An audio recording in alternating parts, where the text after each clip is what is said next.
רשת ב' החדשות. כל ישראל מירושלים, שלום רב. השעה 12 והנה החדשות מפי אייל גלעדי ועיקרן תחילה. תמו 60 ימי האולטימטום שניתנו לאיראן ממועצת האו"ם על מנת להפסיק בייצור הנשק הגרעיני.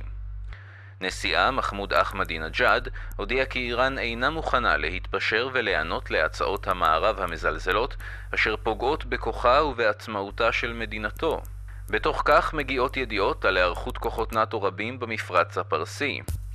הרמטכ"ל גבי אשכנזי ושר הביטחון אהוד ברק הכריזו היום על גיוס מילואים מלא, וכבר נפרסו 2 אוגדות באזור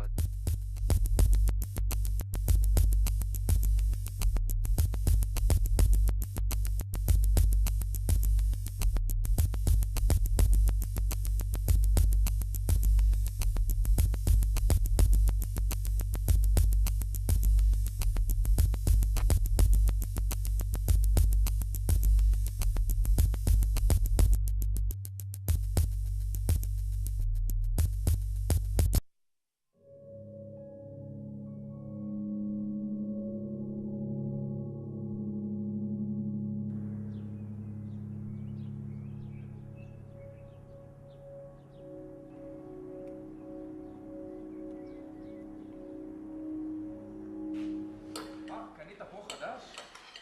לא אחי, אני בא להתחמם. רני, מה? שיחות בין זמן הארוחה.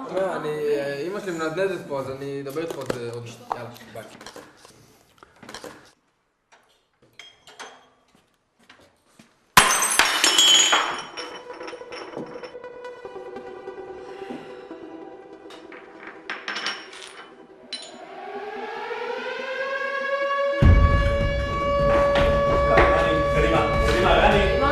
למקלט, קח את סבתא. למקלט, יעל, עזבי הכל. קח את סבתא, קדימה. מהר. תרדי את. מהר, זירו במדרגות. קדימה, תרד, קדימה, למקלט. תרדו למטה כבר. מהר יותר. יצחק, אני לא נכנסת לשם. טוב, אני לא נכנסת בלעדיו. קדימה, מהר יותר. בסדר, שמעתי אותה. תפתחי כבר את הדלת, נו. זירו במדרגות.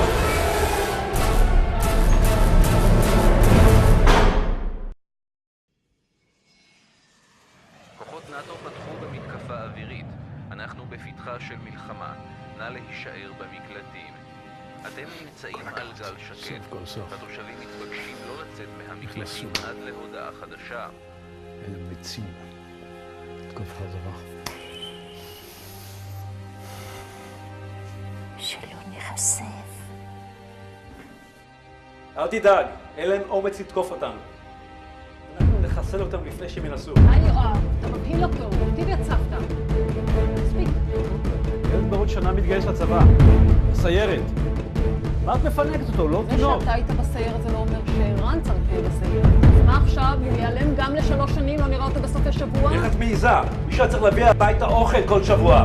איזה טענות יש לך? זה כאילו שלא היה לי בעל בבית. אני גידלתי אותו לבד. די, תפסיקו לריב כבר. אתה לא תחליט לי מה לעשות. אני אבא שלך. אני מסוגל להחליט בעצמי. לא, סלי, אני אחליט עבורך, אני אבא שלך. זה מה שאני אומר לך. תפסיק כבר להתנהג כאילו אתה מפקד שלי. אתה לא מפקד שלי ואני לא בצבא. אני אחליט מתי אתה עושה, מתי לא. אתה מבין? אני אחראי אליך. תגיע לי גיל 18, תעשה מה שאתה רוצה. כן שלי, אני אבא שלך. תעשה מה שאני אומר לך. אתה לא מתכוון להתגייס.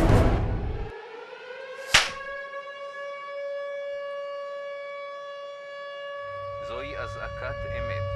נא להישאר במקלטים המוגנים. זוהי אזעקת אמת. נא לא לצאת מהמקלטים.